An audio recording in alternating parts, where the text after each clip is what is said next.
I knew it as a painting a long time ago, in the days when I used to teach art and art history at school. And it's a painting which has been fascinating to me for a long time. I love Titian. Titian is a great painter of the passions, probably the greatest painter of the passions that we actually have. And in these pictures, I think there's something so powerful as an undercurrent that it's irresistible. I chose this one because this is the moment where the whole business of the observing, the viewing, the thrill is right at the very beginning. How almost accidental it is. So what I was fascinated by and what made me want to write was, first of all, what is it that Acteon experiences, and what is it that he's being punished for? I know in this way it's being punished for intruding on a sacred space. But in our terms, what is a sacred space? Has he intruded upon some women naked? But did he mean to do it? How did he arrive at it? And what is it to behold, if you like, all these bodies at once? There's a line by John Donne in one of his elegies, the 20th elegy, in which he talks about the naked body of his lover as, "Oh, my America, my Newfoundland."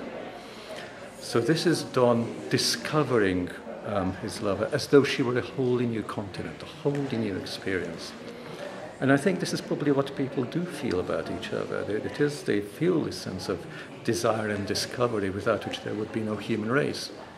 But it's also associated with guilt, it's also associated with intrusion, it's associated with privacy. That little red shirt, which also fascinated me in the painting, is so flimsy. Acteon could have seen those people there, even on either side of that red cloth. It takes so little. It takes so little to remove and then to come into this presence, which is partly sacred, which is partly profane. And as a result of it, he begins to turn into the very animal that he is hunting. And that's another interesting part of it, which also fascinated me, which was part of this challenge, which was that Diana is the goddess of hunting, and he's a hunter. He's doing what he's supposed to do. All of this is like a powerful metaphor, and you say desire, erotics, is like a form of hunting. But a poem tries to understand that. I don't mean I had all these ideas when I started the poem, they were just intuitions. And then little by little you begin to write, and something opens up in front of you. And I wait for the poem to unfold. But I sort of knew that by the end of the poem, I'd get back to this phrase of John Donne's, "Oh, my America," that moment of happy discovery. That moment of happy discovery which doesn't last forever, which in this case lasts hardly any time at all. It's very sad.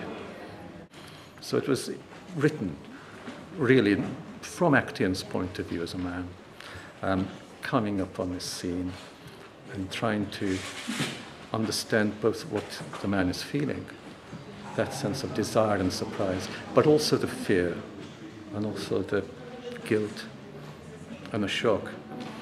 It's a process of exploration. All poems are poems or a process of exploration. Every poem in this anthology is an exploration by a poet. Because if it's not an exploration, it's not a poem. You can't know everything at the beginning. At that time, they were not thoughts. At that time, they were words and feelings and suggestions.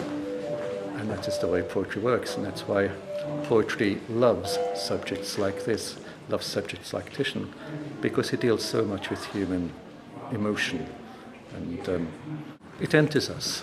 It enters our bodies, it enters our bloodstreams, and whether you're a male poet or female poet, and there are a number of female poets in the anthology, you are entering this space, this psychological space somewhere. And it makes contact with some central part of you, which you have never named. You don't know what it is. But it has been a latent feeling, which when it comes into contact with words and forms, then begin to express that complex and latent feeling as a body of words.